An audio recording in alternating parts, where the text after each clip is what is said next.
दोस्ती भक्ति यारी झूमे झुमावे के पार्टनर तैयार रह माई के स्वागत में आवे के।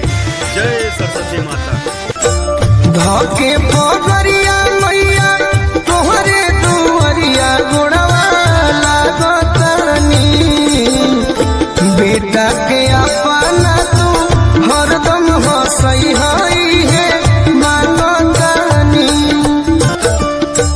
तोहरे भजनिया गाई सेवा मेरा तो दिनवा जागतनी तोहरे भजनिया गाई सेवा मेरा तो दिनवा जागतनी तोहरे कृपा से मैं